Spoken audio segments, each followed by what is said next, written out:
Desert Healthcare District and Foundation presents a podcast that supports your health and wellness where you live. This is Healthy Desert, Healthy You, hosted by Will Dean. Now, here's Will. Hello, friends. Today, my guest is Imperial County Supervisor Ryan Kelly. Welcome, Mr. Kelly. Thank you, Will. How are you? I'm doing well. Yeah. I wanted to talk a bit with you about the whole lithium extraction at the Salton Sea or near the Salton Sea issue. It's becoming highly debated, and I wanted to get the Imperial County perspective or a Imperial County perspective because I'm sure there are many perspectives. Let's start out, but very simply, tell me, what is Lithium Valley? Lithium Valley is an area geographically in the south shore of the Salton Sea, in an area that's known between the two rivers of Alamo and New River. And it's also described as the Salton Sea known geothermal resource area. Okay. So for 40 years, we have been developing geothermal power in that location, and it's been providing electrons to keep your lights running, not just here, but in Los Angeles and in San Diego. Oh, wow. For and as 40 far years. away as Phoenix. Wow. And 40 years is a long time. So tell me, in your opinion, how important is lithium extraction near the Salton Sea to Imperial County residents, the people who elected you, the people that you talk to? To Imperial County residents, it means more high-paying jobs. So we have 11 operating geothermal plants in that area right now, and we could see another 2 to 2.5 gigawatts of power, which would mean another 40, 50 megawatt plants, or if they're in scale and larger generators. But for about 50 megawatts, you'd see about 30 full-time equivalency. Oh, wow. And then if you added mineral extraction to that, you'd get the same amount, another 30 to 40 employees on the mineral extraction. And it's not just one mineral. So lithium is the name that we couch the idea, but there's also manganese, zinc, potash, and other rare minerals and critical minerals that are in this hot geothermal brine that sits about 2 miles below the surface of the land in a reservoir that's brought up and creating steam to run turbines, and then is re-injected back into the well field. It recirculates, and it is a closed loop system. So if you add a mineral extraction to that process, it's already created energy, it's cooled down, they can take the mineral that they want, lithium or zinc, off of the brine, and the rest of the flow goes back underground into the reservoir.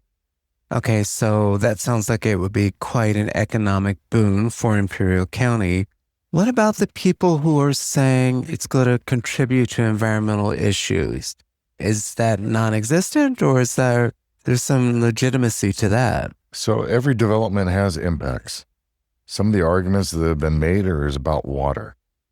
So geothermal and mineral extraction is a net positive on water usage versus some agricultural applications.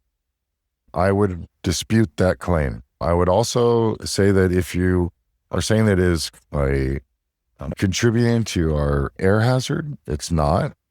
It is a baseload renewable energy. Its carbon footprint is minuscule in comparison to any other generator, including solar. And the fume or the steam that you see is steam. It's not smoke. So that's water vapor that you see from their cooling towers. I heard you speak at the Healthy Desert, Healthy You Summit 2025, and correct me if I'm wrong, but you were saying basically that the Salton Seas would be very little involved in this process, or? So the area of development is on the shore within a 4-mile distance to the east of the Salton Sea. Oh. So the areas that are actually they're not on the Salton Sea, they're not in the water, they're not on the playa. This is on land that's already has private ownership, or then it's in public trust with a local utility. So in your opinion, what is the motivation of the anti-lithium extraction movement? Because to hear you talk about it, it sounds like it's very positive. and will cause very little disruption and negative environmental impact.